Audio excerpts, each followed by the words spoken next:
நான் இந்த இடத்துல வேற எந்த அடையாளத்தோடும் வரல. நானும் கடல் தாயின் ஒரு மகள் அப்படிங்கிற ஒரு அடையாளத்தோட இந்த இடத்துல வந்திருக்கேன்.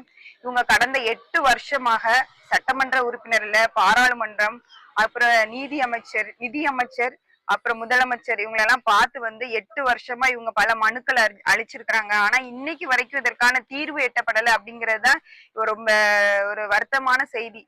ஆனா இந்த மக்கள் வந்து எப்படி வாழ்ந்திருக்காங்க அப்படின்னா, கடற்கரை கிராமங்கள்ல ஒரு அழகான கிராமம் வந்து இந்த தோமையார்புர கிராமம்.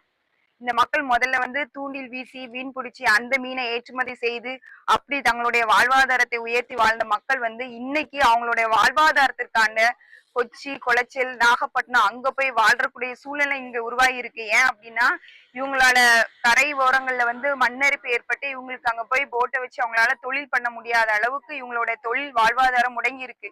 இது இவங்களுடைய குழந்தைகளோட வாழ்வாதாரத்தையும் சேர்ந்து பாதிக்குது. ஆனா இந்த ஆளும் ஆட்சியாளர்கள், இதற்கு முன்னாடி ஆண்ட ஆட்சியாளர்களும் இந்த மக்களை வந்து வெறும் வந்து வாக்கு வங்கிகளா தான் பார்த்திருக்காங்களே தவிர இவங்க வாழ்வாதாரத்தை உயர்த்துவதற்கான எந்த திட்டங்களும் இவங்க கொண்டு வரவே இல்லை. 3 தடவை இந்த திட்டத்தை கொண்டு வந்திருக்காங்க. ஆனா அந்த திட்டம் ஃபெயிலியரா தான் ஆயிருக்கு. இது வரைக்கும் அரசியல் சார்ந்த எந்த தலைவர்களும் உள்ள வரல. இந்த மக்களுக்கான குரலை வந்து இவங்க வந்து கேட்கல. ஆனா எலெக்ஷனோட வந்துருவாங்க, பக்கம் பக்கமா அறிக்கை கொடுக்காங்க, பக்கம் பக்கமா வாக்குறுதி கொடுக்குறாங்க, இதை பண்ணிருவோம் அதை பண்ணிருவோன்னு.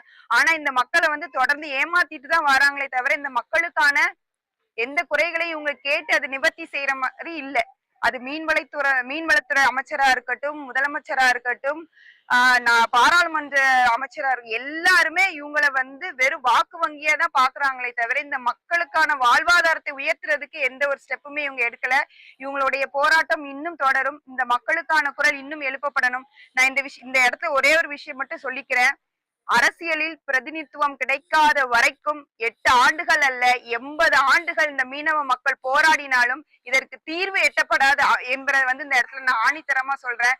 கண்டிப்பா வருங்காலங்கள் வந்து உங்களுக்கு வெற்றியா அமையணும் அப்படின்னா கண்டிப்பா அரசியலில் நமக்கான ஒரு குரல் வந்து அங்க மேல சட்டமன்றங்களிலும் பாராளுமன்றங்களிலும் எழுப்பப்படணும். இந்த இடத்துல நாங்க இந்த பதிவை மீனவ சமுதாய மக்கள் சார்பாக நாங்க வந்து இந்த பதிவை பதிவு பண்றோம். நன்றி, வணக்கம்.